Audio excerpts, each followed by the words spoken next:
है कि क्या सही है और क्या गलत है। सही और गलत की विवेचना कैसे करेंगे, कैसे ये समझ में आएगा, ये अपने आप में एक जटिल प्रश्न है और इसीलिए नीति शास्त्र है। और तब हम एथिक्स को समझना, पढ़ना इत्यादि इत्यादि चाहते हैं। मैं एक छोटी सी घटना आपसे बांटता हूँ, शेयर करता हूँ। मैं जब खुद विद्यार्थी था तो इलाहाबाद, जिसको उस समय कहते थे आज प्रयागराज है, उसमें मैं रहता था और इलाहाबाद विश्वविद्यालय से मैं अपना अध्ययन पूरा कर रहा था। मेरी तबीयत खराब हुई और मैं किसी दवा की दुकान से डॉक्टर द्वारा बताई गई दवा लेने गया। उस समय 20 रुपया का नोट मैंने दिया। 20 रुपये बहुत बड़ी बात होती थी। ये लगभग 1984-85 की बात है। मैंने 20 रुपये का नोट केमिस्ट को दिया। केमिस्ट में जो लेडी बैठी हुई थी, कमला फार्मेसी के नाम से ये एक फार्मासिस्ट होते थे, दुकान होती थी, उन्होंने मुझे ऐसे रुपया वापस किया जैसे मैंने 50 का नोट दिया हो। यानी वह विद्यार्थी जिसका कुल महीने का खर्चा 200 रुपये में चल रहा हो, उसको 30 रुपया 15% अतिरिक्त धन मिल गया। गलती किसकी थी? गलती वो लेडी की थी जो इस केमिस्ट पर बैठी हुई थी, जो इसकी मालिक थी। मैं पैसा वापस लेकर छात्रावास हॉस्टल आ गया। बैठा रहा, बहुत देर तक सोचता रहा। मेरे समझ में ये बात आई नहीं, पची नहीं। तो मैं कुछ देर बाद फिर साइकिल उठाई और चला गया और उनको मैंने 30 रुपया वापस किया और बताया कि ये आपने मुझे गलती से दे दिया था। यहां तक तो बहुत बहुत अच्छी बात है, एथिक्स है। यही बात मैंने अपने बच्चों को बताई। 2 बेटे हैं मेरे, छोटे छोटे थे तब, 8-9 साल के। तब मैंने उनको बताया कि ऐसी ऐसी घटना हमारे साथ हुई। अरे, बड़े बेटे के तो रंग ही उतर गया चेहरे का। मैं घबराया कि मैंने अपने बच्चों को क्या शिक्षा दी है। 30 रुपया वापस करने को ये उचित नहीं मान रहा है। ये कहता है मैंने गलत किया। इसके चेहरे की देखिए, रंग बदल गया। तो मैंने सोचा कि इसको कुछ कहने से पहले आओ बात को समझते हैं। तो मैंने उससे पूछा कि क्या हुआ बेटा, मैंने कुछ गलत किया क्या? तो बोला नहीं, मुझे लग रहा है कि आप लेके कैसे आ गए। Oh my God! यानी वही बात जिसको मैं वापस करने को उचित मान रहा था, सही मान रहा था, अगली पीढ़ी ने कहा कि आप लेकर ही कैसे आ गए। देखिए, जिसको हम बहुत एक अच्छी स्थिति, अपनी एक अच्छी बात की तरह कहानी बता रहे हैं, वही गलत बात मानी गई। क्या सही है, क्या गलत है, कब क्या सही है, कब क्या गलत है, किन परिस्थितियों में क्या किया जाना चाहिए, किन परिस्थितियों में क्या नहीं किया जाना चाहिए, मित्रों, इसको तो हमें समझना ही होगा। और इसीलिए है यह नीति शास्त्र, सत्यनिष्ठा और अभिवृत्ति। आइए कुछ बातें समझते हैं, देखते हैं। 8 यूनिट्स हैं।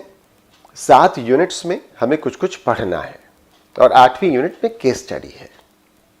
पहली यूनिट नीति शास्त्र तथा मानवीय सहसंबंध यानी एथिक्स एंड ह्यूमन इंटरफेस की है। मैं आपको एक बार यूनिट 1 पूरी दिखा देता हूं। यह है मित्रों यूनिट 1 का पूरा कंटेंट। यानी यूनिट 1 में हमें इतनी बातें पढ़नी है: ethics and human interface, essence, determinants and consequences of ethics in human action, dimensions of ethics, ethics in private and public relationships, human values, lessons from lives and teachings of great leaders, reformers and administrators, role of family and society, and educational institutions in inculcating values. मैंने क्या किया? मैंने इसको 9 भागों में बांट दिया। धीरे धीरे करके एक एक भाग के बारे में हम बात करते चलेंगे। आज हम किसकी बात कर रहे हैं? आज हम भाग 1 की बात कर रहे हैं, नीति शास्त्र।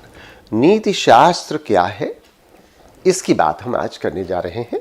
शनै शनै धीरे धीरे हम 1.2, 1.3, 1.4 पूरी बात करेंगे।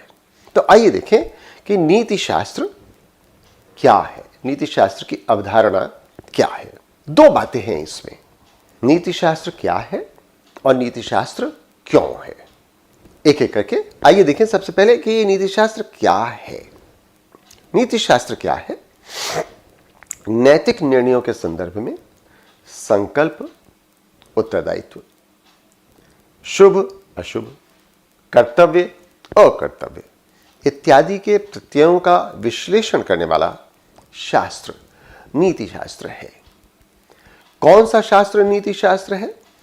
जो यह देखता है कि क्या किया जाना चाहिए, कब किया जाना चाहिए, क्यों किया जाना चाहिए, कैसे किया जाना चाहिए, और तब हम ये समझ पाते हैं कि ये नीति शास्त्र है।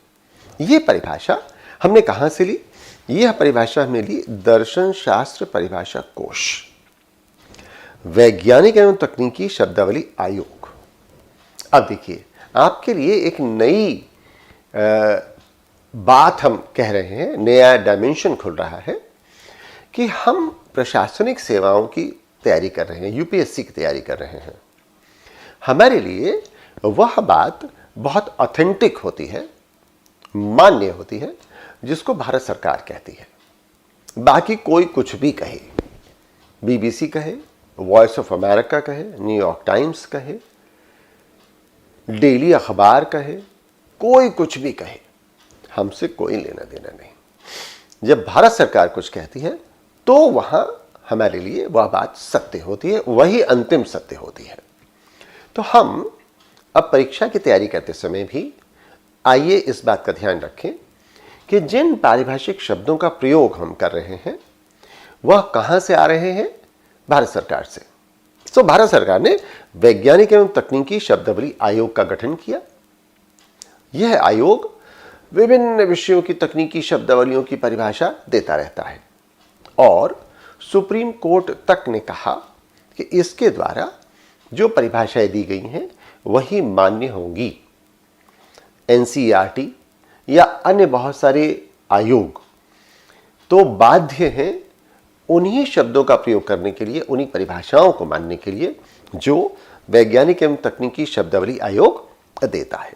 तो हमने किसकी परिभाषा ली? सबसे पहले हमने सबसे पहले परिभाषा ली वैज्ञानिक एवं तकनीकी शब्दावली आयोग की। क्या परिभाषा है? नैतिक निर्णयों के संदर्भ में संकल्प उत्तरदायित्व। संकल्प उत्तरदायित्व का क्या मतलब हुआ? मेरे पास क्या ऑप्शंस हैं और मेरी क्या रिस्पॉन्सिबिलिटीज हैं। मैंने एक ऑप्शन एक्सरसाइज किया तो मेरी क्या जिम्मेदारी बन जाएगी। मैं अगर कोई दूसरा ऑप्शन एक्सरसाइज करता तो क्या जिम्मेदारी बनती। यह है संकल्प उत्तरदायित्व। शुभ अशुभ, किसको हम शुभ माने और किसको हम अशुभ माने, ये हमारे निर्णय का विषय हो सकता है। इसी तरह से कर्तव्य अकर्तव्य, क्या करें क्या न करें, दुविधा है। तो नैतिक निर्णयों के संदर्भ में क्या करें क्या न करें इत्यादि बातों का विश्लेषण करने वाला शास्त्र नीति शास्त्र है। अब दूसरी भाषा, दूसरी परिभाषा, दूसरा स्रोत नीति शास्त्र के लिए अंग्रेजी भाषा में इथिक्स शब्द का प्रयोग होता है। तो फिर ये इथिक्स आया कहां से?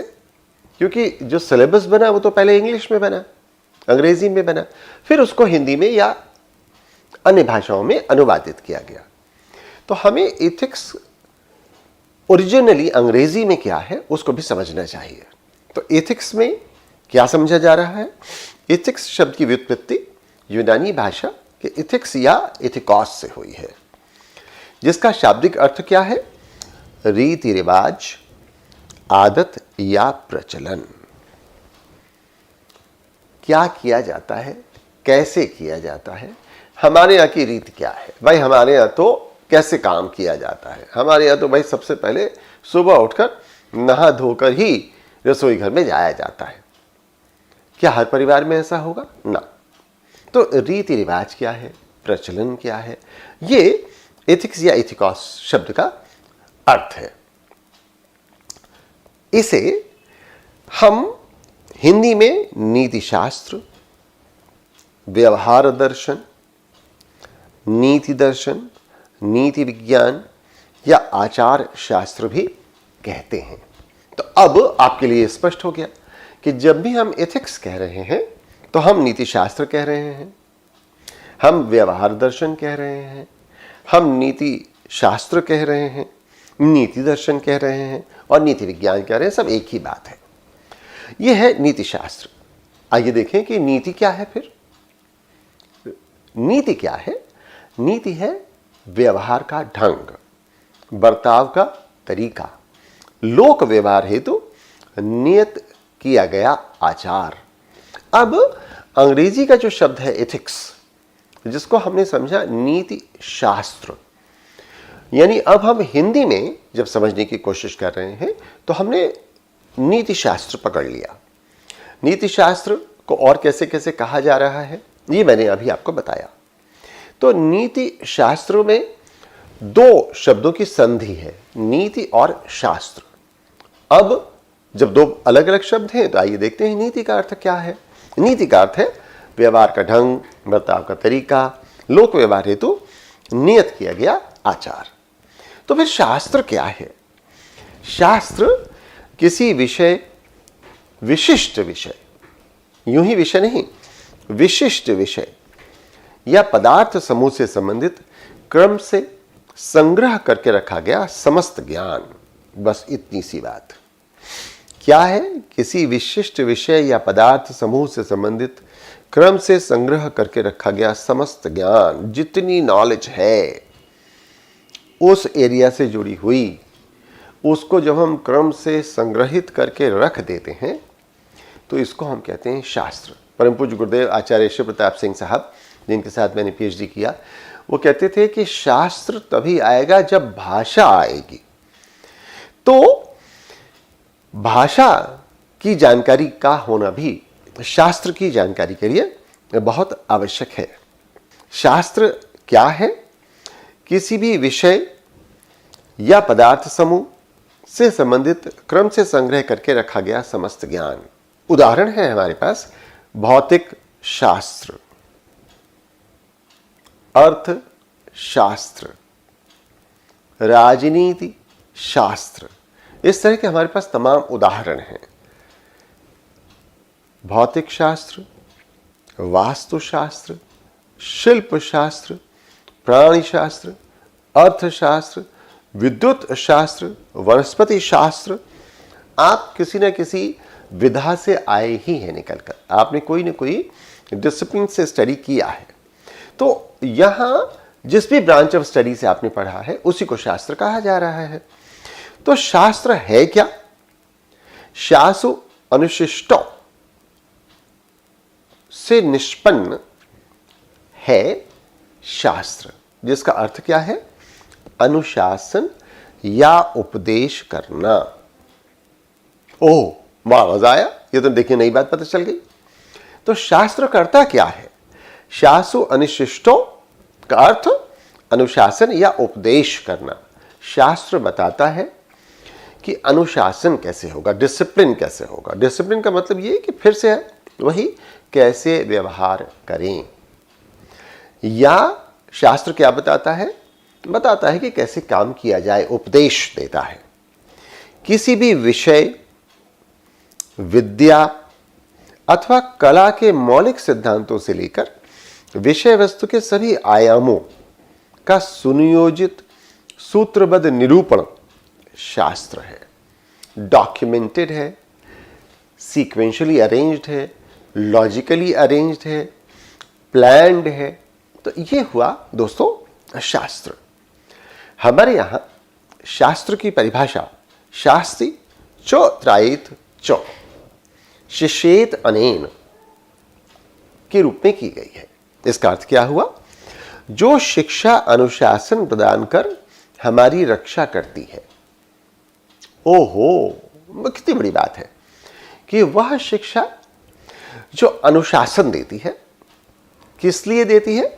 जिससे हमारी रक्षा हो सके, मार्गदर्शन करती है। कैसे? कभी कभी हमारी उंगली पकड़कर हमें चलाती है, बताती है यह शिक्षा कि कब, क्या, क्यों, कहाँ, कैसे करो, उसे ही शास्त्र कहा जाता है। शास्त्री चौत्रायित चो शिष्येत अनेन, यही है मित्रों शास्त्र। तो हमने एथिक्स शब्द जो अंग्रेजी वाला है वहां से अपनी बातचीत शुरू की और फिर ये समझा कि एथिक्स को हिंदी में तो नीति शास्त्र कहा गया, और भी तमाम प्रचलित शब्द मैंने आपसे बांटे बताए। अब नीति शास्त्र को हमने समझा कि ये तो दो शब्दों को मिलाकर बना है। दो शब्द कौन कौन से हैं? एक है नीति और दूसरा है शास्त्र। तो फिर हमने समझा कि नीति क्या है और शास्त्र क्या है, यानी इसकी मदद से हमने एक चरण पूरा कर लिया कि नीति शास्त्र क्या है। अब दूसरी बात हमारे सामने आती है कि नीति शास्त्र क्यों, आखिर इसकी आवश्यकता क्यों पड़ गई। आइए देखें कि नीति शास्त्र के अध्ययन की आवश्यकता क्या है। क्या है नीति शास्त्र, यह तो हमने समझ लिया। अब हमें समझने की आवश्यकता है कि नीति शास्त्र क्यों पढ़ा जाए। क्योंकि आप यूपीएससी की तैयारी कर रहे हैं और आप एक प्रशासनिक अधिकारी होने जा रहे हैं। प्रशासनिक अधिकारी को उस तमाम नीति शास्त्र के अतिरिक्त और बहुत सारी बातों की जानकारी होना आवश्यक है जो आपने बचपन से जन्म लेने के पश्चात आज तक सीखी हैं। आपको बहुत नीति शास्त्र का ज्ञान है, आप बहुत सारी चीज़ों में सही गलत समझने का विवेक रखते हैं, समझते हैं, युवक हैं, अपनी दृष्टि रखते हैं और अपनी समझ से चीज़ों को सही गलत करते हैं, इसमें कहीं कोई संदेह नहीं है। तो फिर अब क्यों नीति शास्त्र पढ़ाया जाए या पढ़ने की आवश्यकता हो? इसीलिए पढ़ने की आवश्यकता है क्योंकि और बहुत से आयाम जिंदगी आपके सामने प्रस्तुत करेगी। तमाम परतें जिंदगी की खुलती जाएंगी, समाज की खुलती जाएंगी। ऐसे तमाम पहलू समाज के आपके सामने आएंगे जो इससे पहले कभी आपने सोचे ही नहीं।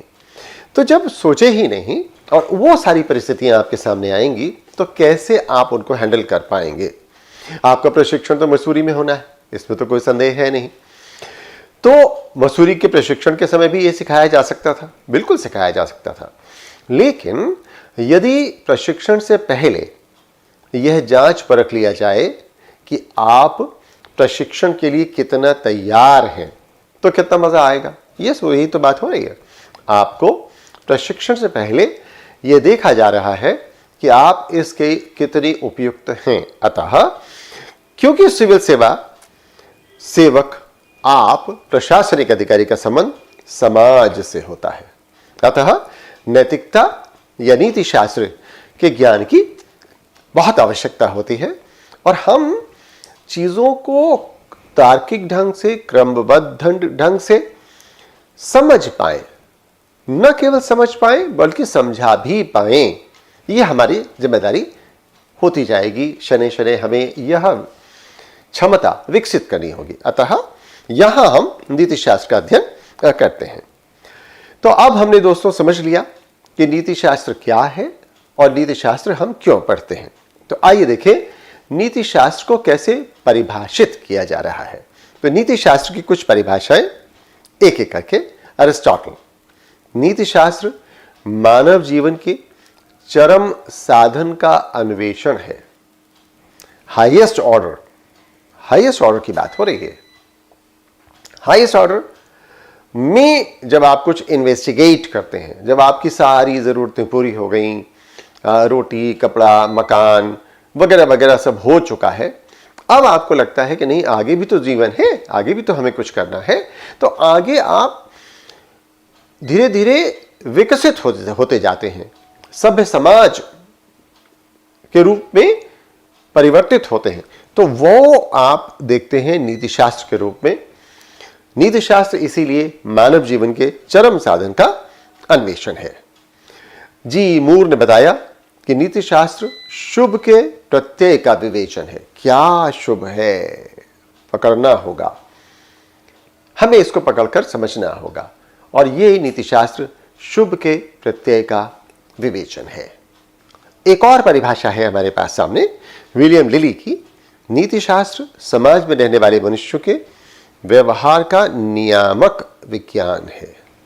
व्हाट इज दिस नियामक? ये नियामक क्या है? नियामक है रेगुलेटरी, जो ये तय करता है कि क्या होना चाहिए, क्या सही है, क्या गलत है। ये नियामन या रेगुलेशन कैसे होगा? तभी होगा जब इसका कोई तरीका हमारे पास हो, इसको हम स्थापित कर पाएं कि ये कैसे किया जाएगा। तो वही विलियम लिली कह रहे हैं कि यह समाज में रहने वाले मनुष्यों के व्यवहार का नियामक विज्ञान है। अब जब इतनी बात हमने समझ ली तो कुछ बातें देखिए विलियम लिली की परिभाषा से हमारे सामने और आ रही हैं। क्या बातें आ रही हैं हमारे सामने? हमारे सामने एक तो बात ये आ रही है कि समाज में रहने वाले मनुष्यों का ही अध्ययन यहां किया जाएगा। यानी हमें यह भी देखने की जरूरत है कि नीति शास्त्र की विषय वस्तु क्या है। आइए देखते हैं कि नीति शास्त्र की विषय वस्तु क्या है। नीति शास्त्र की विषय वस्तु के बारे में एक वाक्य में यदि कहें तो कह सकते हैं, मनुष्य के कर्मों या आचरणों का मूल्यांकन। किसका? मनुष्य। क्या? कर्मों या आचरणों का मूल्यांकन। यानी कौन है मनुष्य? ओहो, यह भी समझना पड़ेगा। हां, समझना पड़ेगा। सभी मनुष्य मनुष्य नहीं है। तो कौन मनुष्य मनुष्य है? वह मनुष्य है जो सामाजिक जीवन व्यतीत करता है और सामान्य है। हो सकता है कि कोई व्यक्ति समाज में रहता हो और कोई व्यक्ति समाज में ना रहता हो। साधु, सन्यासी, पर्वतों पर रहने वाले, वो तो समाज में नहीं रहते। या आप ये कह सकते हैं कि साधुओं का अपना समाज भी होता है। तो फिर वो साधुओं के समाज के नीति शास्त्र से चलेंगे। जो आम आदमी का नीति शास्त्र है, सामान्य मनुष्य का नीति शास्त्र है। ये जो हमारा सामान्य मनुष्य है, इसका नीति शास्त्र उन साधु सन्यासियों पर नहीं लगेगा। क्यों नहीं लगेगा? क्योंकि उनका तो अपना नीति शास्त्र है, वो अपने नियमों से चलते हैं। और जो सामान्य मनुष्य के अतिरिक्त है लेकिन साधुओं के समाज में नहीं है या अपने किसी और समाज में नहीं है, अकेले रहते हैं, नितांत अकेले रहते हैं, तो वो भी हमारे इस नीति शास्त्र के अध्ययन का विषय नहीं है। तो कौन है हमारी नीति शास्त्र के अध्ययन का विषय? सामाजिक जीवन व्यतीत करने वाला सामान्य मनुष्य। अब ये सामान्य मनुष्य कौन है? यदि कोई व्यक्ति अस्वस्थ है मानसिक रूप से, यदि कोई व्यक्ति सोचने समझने की शक्ति नहीं रखता, नशे में है, उसको अपनी इंद्रियों पे नियंत्रण नहीं है, तो क्या आप उसको सामान्य कह पाएंगे? वही है असामान्य मनुष्य। तो केवल सामाजिक जीवन व्यतीत करने वाला और सामान्य मनुष्य, यही विषय वस्तु है हमारी, यही नीति शास्त्र की विषय वस्तु मानी जाएगी और कोई विषय वस्तु हमारी नीति शास्त्र की नहीं है। यानी सीमाएं क्या हो गई या अपवाद क्या हो गया? बच्चे नहीं आएंगे, साधु सन्यासी नहीं आएंगे, जो समाज से बाहर रह रहे हैं वो नहीं आएंगे, समाज से बाहर रहने वाले व्यक्ति, मानसिक रूप से विक्षिप्त या पागल, किसी मानसिक बीमारी से ग्रसित, और छोटे बच्चे भी। छोटे बच्चे क्यों? क्योंकि वो अपने कार्यों के परिणाम को नहीं समझ सकते। ओहो, यानी कार्यों के परिणाम की समझ का होना भी नीति शास्त्र के लिए आवश्यक हो गया। तो आइए देखें कि ये मानवीय कर्म फिर क्या है। अरिस्टोटल कहते हैं कि हम अपने जीवन में जो कुछ भी करते हैं वह सब कर्म है। जो भी करते जा रहे हैं भैया, वो सब कर्म है। और जब भी आप कुछ कर्म कर रहे हैं सामाजिक जीवन में, सामान्य मनुष्य, तो वो नीति शास्त्र की विषय वस्तु हो जा रही है। गीता में भी कहा गया है, अध्याय 18 श्लोक 15, शरीर, वाणी और मन से की गई क्रिया ही कर्म है। जब भी आपका दिमाग, वचन, शरीर कुछ करेगा तो वो क्रिया कर्म हो जाएगा। साधारण बोलचाल की भाषा में जो कर्म शब्द है वो पाली भाषा के कम शब्द से आया है। ये जो पाली भाषा का कम शब्द है इसका अर्थ होता है क्रिया, माने कुछ किया जा रहा है, और इसको हम कहते हैं ये कर्म है।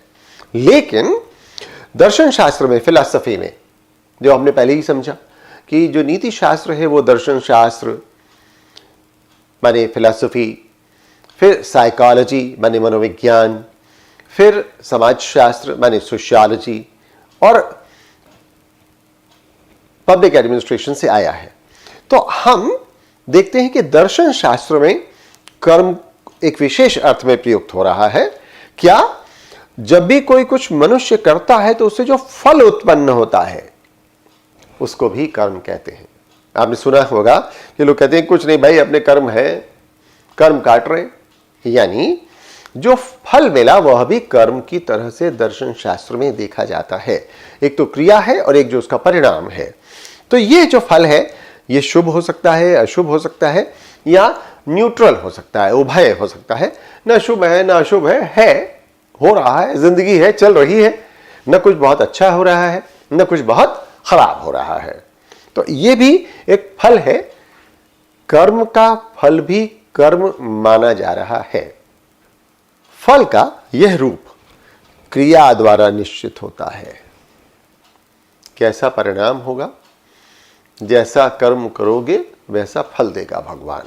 हो सकता है आपने ये गाना सुना हो।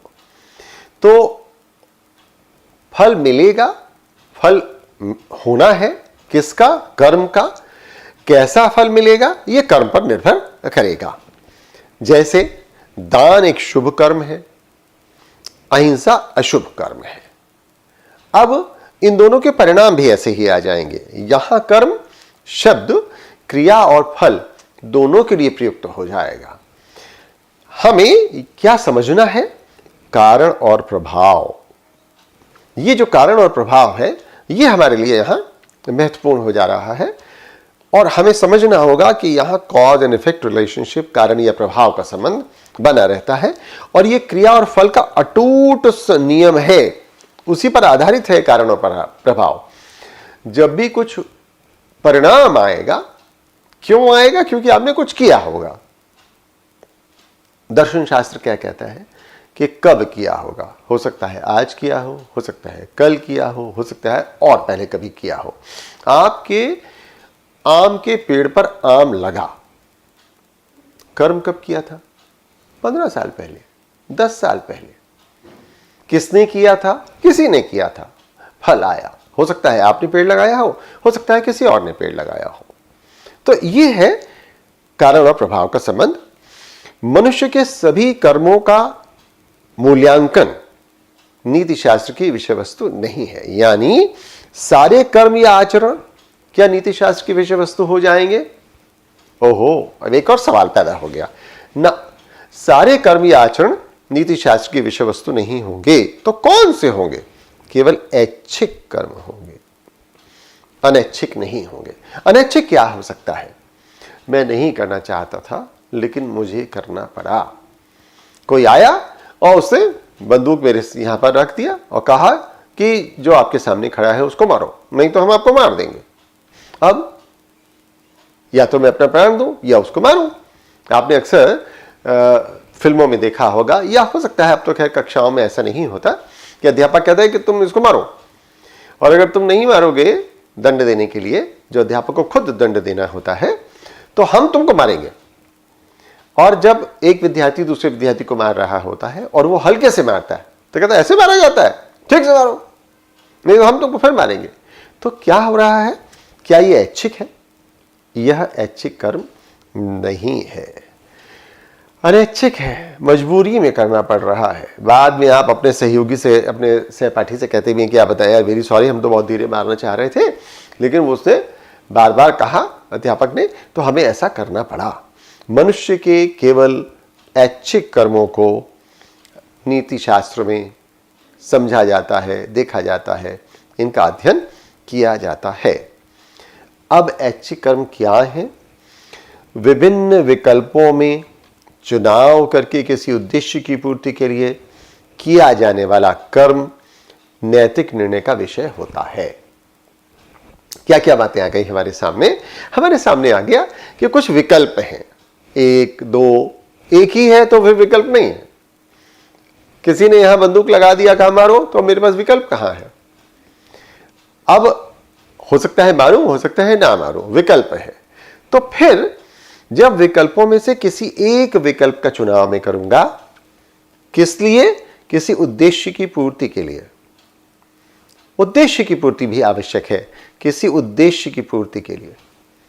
विकल्प है एक बात, उद्देश्य है दो बात, और अब मैं इस उद्देश्य की पूर्ति के लिए कुछ कर रहा हूं, विकल्पों में से कोई एक विकल्प चुन रहा हूं, तो इसको हम मित्रों कर्म कह रहे हैं।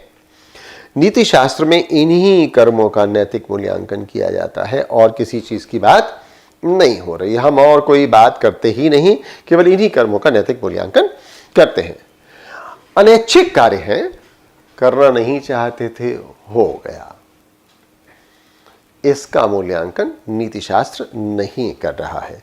अनैच्छिक कर्म, इनवॉलंटरी, ऐसे कर्म जिस पर आपका कोई अधिकार नहीं था, कोई नियंत्रण नहीं था, और जिन्हें करने अथवा न करने के लिए वह स्वतंत्र नहीं है, हैबिचुअली हो जा रहा है, सेल्फ डिफेंस में हो जा रहा है, किसी के दबाव में करना पड़ रहा है, तो फिर वह इनवॉलंटरी एक्ट है और वह नीति शास्त्र की विषय वस्तु नहीं है। अनैच्छिक कर्म नहीं है, ऐच्छिक कर्म है। इसका मतलब यह हुआ कि हम अनैच्छिक कर्मों का मूल्यांकन नीति शास्त्र में नहीं करते। यहां अब एक और बात आ रही है कि कर्म आता कहां से है। कर्म से पहले विचार आता है। विचार से उत्पन्न हो रहा है कर्म, और यही कर्म मनुष्य के आचरण को निर्धारित करता है। मेरे मन में आया कि यहां रुपया रखा हुआ है, लाइए उसको अपनी जेब में रख लेते हैं। किसी की कोई बहुमूल्य वस्तु है, इसको मैं ले लेता हूं। विचार, पहले विचार और फिर कर्म। बिना विचारे कोई कर्म हुआ तो अनैच्छिक हो गया। अब कभी नीति शास्त्र उसको उचित मानेगा, कभी नीति शास्त्र उसको उचित नहीं मानेगा, इसकी चर्चा हम आगे करेंगे। लेकिन अभी मूल रूप से जब हम बात समझ रहे हैं तो क्या कि विचार है, विचार से कर्म है, और यही कर्म मनुष्य के आचरण को निर्धारित करता है। यदि यह कर्म उचित है तो मनुष्य का आचरण, चरित्र उत्कृष्ट होगा, और अगर यह उचित नहीं है तो उत्कृष्ट नहीं होगा। रैल्फ वॉल्डो एमर्सन ने कहा, sow a thought and reap an act. विचार, जैसे ही विचार आता है उससे कर्म की उत्पत्ति होने लगती है। Sow an act and you reap a habit. जब आप किसी काम को बार बार करने लगते हैं तो इससे आदत बन जाती है। Sow an habit, you got a character. जैसे ही आप उसी आदत को बार बार करते रहते हैं तो आपको चरित्र बनता है। और चरित्र कहां अंतिम रूप से उसकी परिणति होती है? वो होती है भाग्य, डेस्टिनी। विचार, कर्म, आदत, चरित्र और भाग्य, ये सब एक दूसरे से जुड़े हुए हैं। आप इत्मीनान से सोच के देखिएगा, आपको समझ में आएगा कि एक छोटा सा उदाहरण यदि हम ले लें कि आपके मन में आया, आओ नशा करके देखते हैं। किसी मित्र ने कहा, नशा चलो करते हैं। विचार, कर्म, आपने नशा किया, एक बार किया, सिगरेट पिया, खांसी आई, कुछ नहीं हुआ, तो दूसरे ने कहा, अच्छा तुम पी नहीं पाते हो, फिर से पियो, फिर से देखो। अब ये कर्म रिपीट होने लगा। क्या हो जाएगा? आदत में इसकी परिणति होगी। विचार, नशा करें, एक बात। दूसरी बात, एक्शन। तीसरा, यही जब बार बार होने लगा तो हैबिट। चौथा, यही हैबिट बदल गई तो लोगों ने कहा अरे ये तो नशेड़ी है, चरित्र हो गया। और यह चरित्र अंत में आपके भाग्य का निर्धारण करता है। बहुधा यह भी आपने देखा होगा कि ये न केवल आपके भाग्य का निर्धारण करता है बल्कि आपके परिवार का भी भाग्य इससे बदल जाता है। नशा आप करते हैं, भोगना पूरे परिवार को पड़ता है। तो ये है दोस्तों सह संबंध। काहे में? विचार,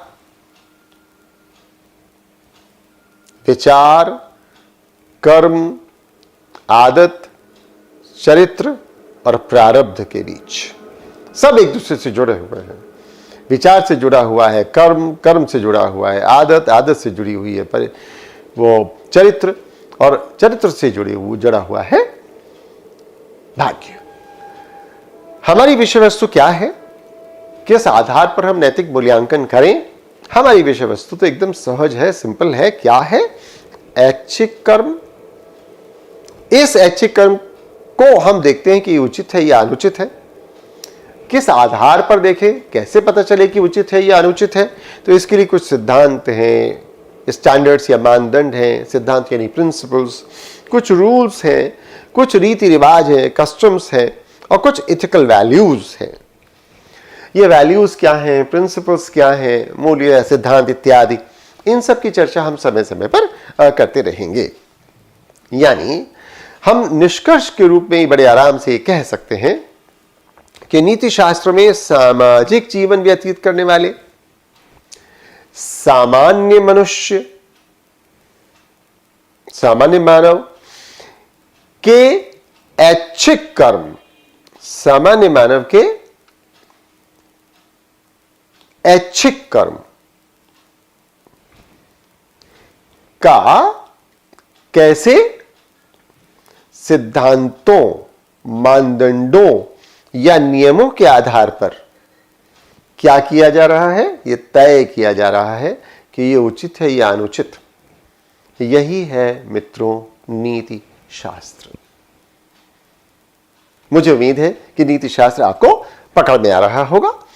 इसके साथ ही नीति शास्त्र में हम नैतिक निर्णय के आधारों व कारणों की विवेचना भी करते हैं।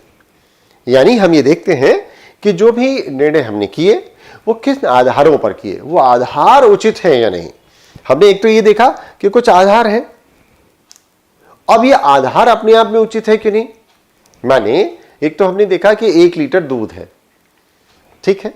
फिर हमने देखा कि ये लीटर क्या है, ये लीटर कहां से आया, तो वो लीटर भी लीटर है कि नहीं है। आप जब प्रशासनिक अधिकारी हो जाएंगे तो आपको पता चलेगा कि एक कोई माप तौल विभाग भी होता है, और किसी भी व्यापारी को या उसको जो माप तौल वाले यंत्रों, उपकरणों का प्रयोग करता है, जैसे कपड़ा व्यापारी मीटर का उपयोग करता है, जैसे तरल पदार्थ बेचने वाला वो लीटर का उपयोग करता है, या जब आप कुछ तोल के लेते हैं तो 1 किलो 2 किलो ऐसे आप लेते हैं। पेट्रोल पंप में आपको लीटर में पेट्रोल मिलता है, डीजल मिलता है। तो ये जो मेजरिंग यूनिट है जिसके आधार पर नापा जा रहा है, माने आपका किलो है भी कि नहीं। तो दोस्तों इस किलो को भी किलो माना जाए कि न माना जाए, वर्ष में एक बार आपको इसका सत्यापन प्रमाणन कराना पड़ता है। माप तौल विभाग पर ले जाइए, अपने किलो को तौलवाइए, दिखवाइए कि ये अब किलो रह गया है कि नहीं। हो सकता है आपका किलो थोड़ा सा कम हो गया हो, तो ये लोग क्या करते हैं कि आपके किलो के पीछे कुछ थोड़ा सा चिपका देते हैं, मसाला, कुछ वो रांगा या लोहा चिपका देते हैं, तो उससे आपका किलो हो जाता है। यानी हम यहां नीति शास्त्र में क्या कह रहे हैं कि ये जो आधार है, ये आधार यानी किलो ठीक है कि नहीं, इसको भी तो समझा जाए। साथ ही नैतिक निर्णयों के आधारों व कारणों की भी विवेचना की जा रही है कि इसको किलो माना जाए, इसकी भी विवेचना हम यहां कर रहे हैं। तो कुछ और बातें भी इसमें अब शामिल हो गई। कौन सी बातें शामिल हो गई नैतिक आदर्श क्या हो, सही क्या है, गलत क्या है, सही गलत किस आधार पर माना जाए, वह आधार ठीक है कि नहीं, और इन सब के परिणाम स्वरूप नैतिक आदर्श का स्वरूप क्या हो, कर्तव्यों एवं नैतिक दायित्वों को क्या माना जाए, इसकी व्याख्या की जाए कि आपको ऐसा करना चाहिए था कि आपको ऐसा नहीं करना चाहिए था। आप अध्यापक हैं, आपको समझाना चाहिए था, आप मार कैसे सकते हैं, लोग कहते हैं। या आप कहते हैं कि पुलिस जो है वो मारेगी थोड़ी, आप एक बार उससे पूछते तो पता नहीं अपराध किया था या नहीं किया था, जांच की जानी चाहिए। ये लगातार आप देखते हैं। यहीं पर फिर अब हम कहते हैं कि मानवाधिकार आयोग आ जाता है या मानवीय अधिकारों की भी चर्चा होने लगती है। तो कर्तव्यों और नैतिक दायित्वों की व्याख्या भी नीति शास्त्र में हमें करनी होती है। इसके अलावा सद्गुण तथा दुर्गुण के अर्थ का भी विश्लेषण करना होता है। किसको हम कहें कि यह सद्गुण है, किसको हम कहें कि यह दुर्गुण है। अति सर्वत्र वर्जयेत, जहां भी एक्सेस होगा दिक्कत होगी, यह एक मूलभूत सिद्धांत है। तो फिर कहां किसको हम सद्गुण माने। लोग कहते हैं कि बहुत घी खाना बहुत अच्छा है, आप बहुत घी खाइए, अब पाचन शक्ति पे बुरा प्रभाव भी पड़ेगा, आपके स्वास्थ्य पर इसका असर पड़ जाएगा। तो फिर हम नैतिक मानदंडों और नैतिक पद्धतियों की भी विवेचना इसमें करते हैं। नैतिक निर्णयों के विषय, स्वरूप व मान्यताओं का भी विश्लेषण इसमें करते हैं। इतनी बातें हमने नीति शास्त्र में समझी। आइए देखें कि नीति शास्त्र के परिसीमन, लिमिटेशन से बाहर क्या है, इसकी सीमाएं क्या हैं। तो दोस्तों, नीति शास्त्र की कुछ सीमाएं हैं, जिनमें से कुछ बातें तो आप स्वतः समझ ही सकते हैं। क्या समझ सकते हैं कि वह व्यक्ति जो समाज से बाहर रह रहा है, बच्चा जो मस्तिष्क जिसका ठीक काम नहीं कर रहा है, वगैरह वगैरह। तो समाज से बाहर रहने वाला व्यक्ति, मानसिक रूप से विक्षिप्त या किसी मानसिक बीमारी से ग्रसित व्यक्ति, छोटे बच्चा और अनैच्छिक तथा किसी दबाव में किए गए कर्म हमारे लिए नीति शास्त्र की विषय वस्तु नहीं रह जाते। एक सवाल और आता है कि नीति शास्त्र विज्ञान है कि कला है, और यदि विज्ञान है तो कैसा विज्ञान है। तो विज्ञान का अर्थ क्या है, विकास करना। वी का अर्थ है विकास करना और विज्ञान का अर्थ है विकास करने वाला ज्ञान। किसका विकास, मेरा विकास, आपका विकास, समाज का विकास। तो वी विकास और विज्ञान, ज्ञान माने नॉलेज या जानकारी। तो जो विकास करने वाला ज्ञान है वह हुआ विज्ञान। किसी विषय के बारे में सही अवलोकन और विश्लेषण करना, जानकारी इकट्ठी करना, ग्रहण करना, सही तरीकों से लागू करना विज्ञान है। इतनी बातें विज्ञान है। हम अपने संदर्भ में विज्ञान को ऐसे समझ रहे हैं, और विज्ञान की और बहुत तरह से परिभाषा की जा सकती है, अभी उसकी बात हम नहीं कर रहे हैं। और ये कौन सा विज्ञान है, ये वर्णनात्मक विज्ञान, डिस्क्रिप्टिव। इस विज्ञान में तथ्यों का वर्णन किया जाता है, क्या सही है क्या गलत है, जो वास्तविकता है उसका ज्यों का त्यों वर्णन होता है, जो है वो है। इसमें क्या है का भी अध्ययन किया जाता है, जो है वो क्या है, सही है या गलत है। इसे विधायक विज्ञान भी कहते हैं। ये तो हुआ डिस्क्रिप्टिव, और नॉर्मेटिव भी है वह विज्ञान जो नियमों एवं आदर्शों का वैज्ञानिक ढंग से विवेचन करता है, देता है, बताता है कि जो नियम है वो ठीक है या नहीं है, और उसका पालन किया जाना चाहिए या नहीं चाहिए। तो उस दृष्टि से भी नीति शास्त्र, सौंदर्य शास्त्र और तर्क शास्त्र नॉर्मेटिव साइंस है, नियामक विज्ञान है। एक तो ये कि क्या है, और दूसरा ये कि क्या होना चाहिए। तो नॉर्मेटिव आपको बता रहा है कि क्या होना चाहिए। इसमें प्रयोजन परक व मूल्यांकन परक अध्ययन किया जाता है। प्रयोजन परक का क्या अर्थ हुआ, प्रयोजन परक का अर्थ हुआ कि इससे क्या उद्देश्य प्राप्त करने की चेष्टा की जा रही है, और मूल्यांकन परक कितना उद्देश्य पूरा हुआ अथवा नहीं हुआ। तो मानव के आचरण की सुव्यवस्थित मीमांसा के कारण नीति शास्त्र एक विज्ञान है। यह नैतिकता के सभी पक्षों का क्रमबद्ध और वस्तुनिष्ठ अध्ययन करता है, इसलिए यह विज्ञान है। नियामक विज्ञान क्यों है? क्योंकि यह सिद्धांतों, मूल्यों, नियमों, मानदंडों और आदर्शों के आधार पर यह तय कराता है कि मनुष्य के कार्य किस तरह के हों, उसको किस तरह से काम करना चाहिए। तो ये रेगुलेट करता है, नियामक विज्ञान हो जाता है। सदाचरण एवं अच्छे जीवन की परिभाषा देता है, बताता है कि किसको अच्छा जीवन कहा जाए, और इन सब का एक सुव्यवस्थित और अन्वेषणात्मक अध्ययन करता है। एथिक्स या नीति शास्त्र को कभी कभी हम कंफ्यूज कर जाते हैं, समझ में नहीं आता कि नीति शास्त्र और नैतिकता में क्या अंतर है। नीति शास्त्र और नैतिकता दोनों में कुछ अंतर है। क्या अंतर है? कभी कभी हम इसको समझ नहीं पाते, कंफ्यूज हो जाते हैं। तो आइए देखें कि पहले ये समझें कि नैतिकता क्या है। नैतिकता, फिर से दर्शन शास्त्र परिभाषा कोश को मैं रेफर कर रहा हूं। आपको मैंने बताया था कि क्योंकि हम प्रशासनिक सेवाओं की तैयारी कर रहे हैं और जो भारत सरकार कहती है वो मानक है हमारे लिए, और उसी को मानकर हम आगे बढ़ते रहेंगे। तो वैज्ञानिक एवं तकनीकी शब्दावली आयोग द्वारा प्रकाशित दर्शन शास्त्र परिभाषा कोश क्या बताता है? किसके बारे में? नैतिकता के बारे में। नैतिकता क्या है?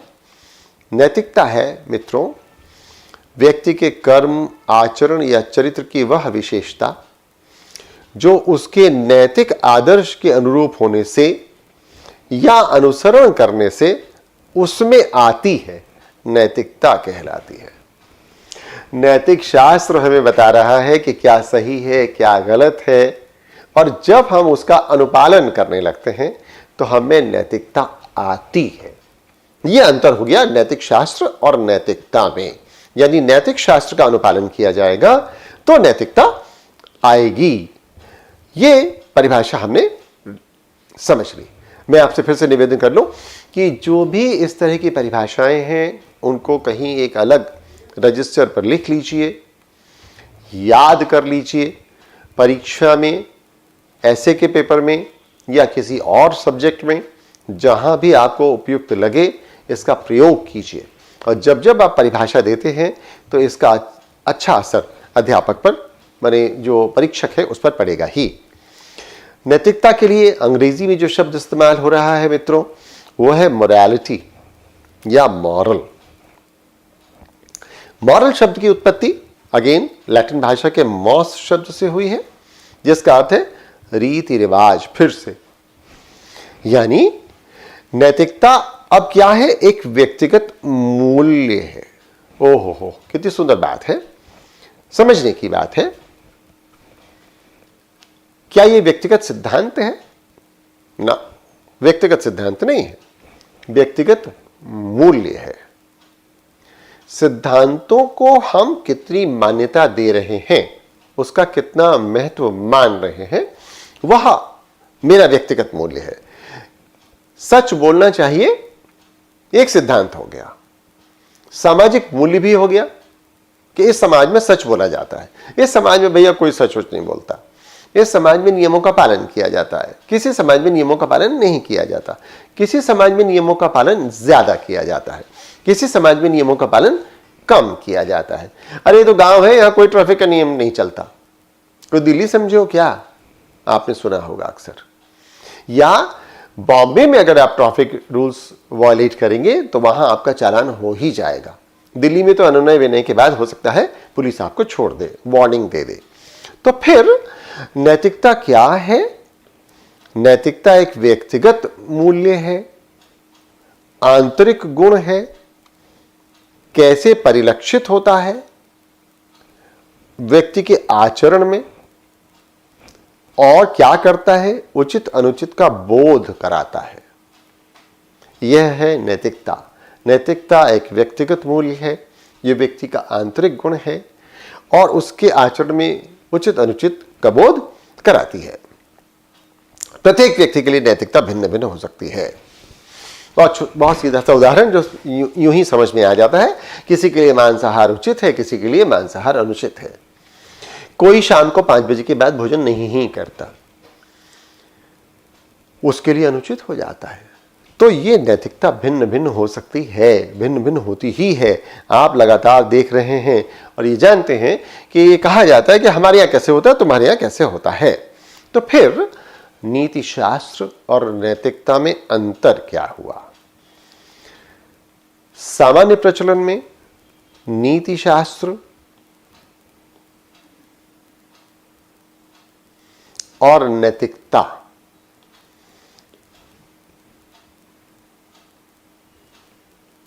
एथिक्स एंड मोरालिटी इंटरचेंजेबली पर्याय के रूप में प्रयोग किए जाते हैं, परंतु यह सही नहीं है।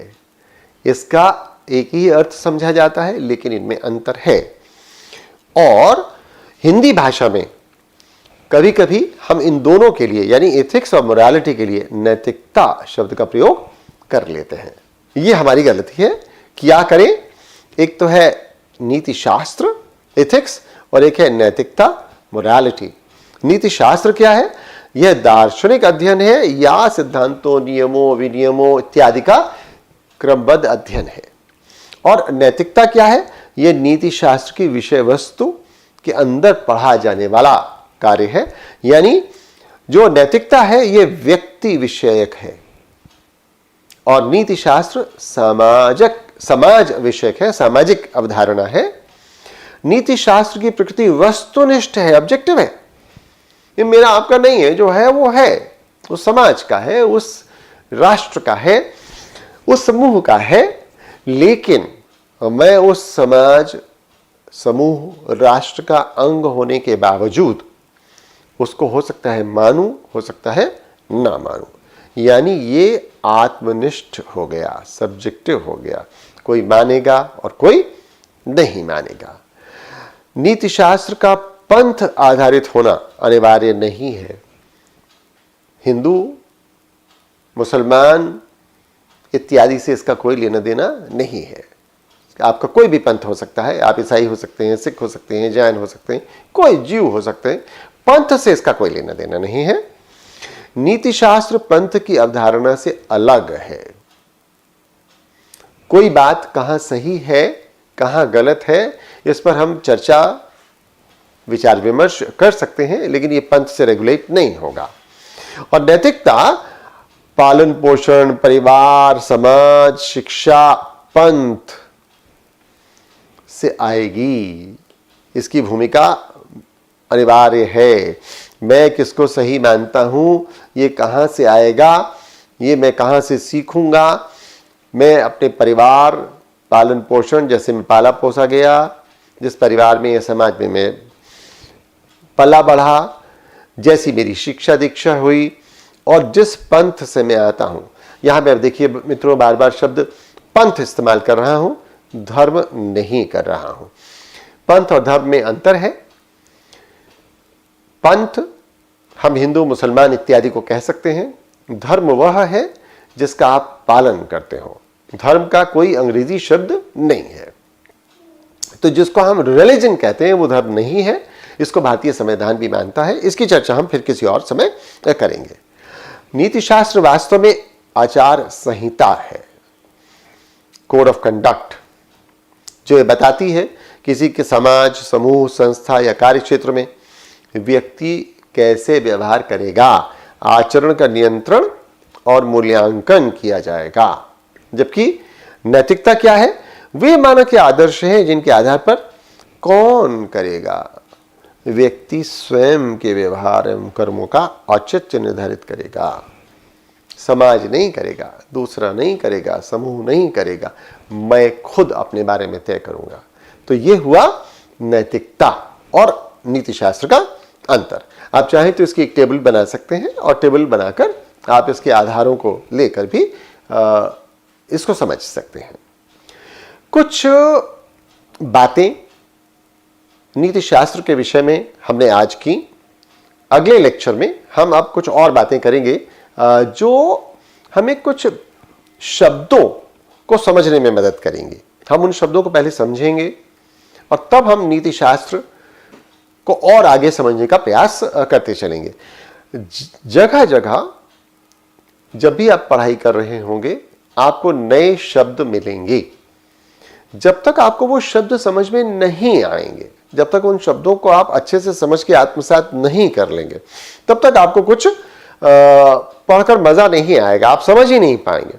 तो अगले लेक्चर में मैं आपको बताऊंगा कुछ शब्दों के बारे में। तब तक के लिए पढ़ते रहिए।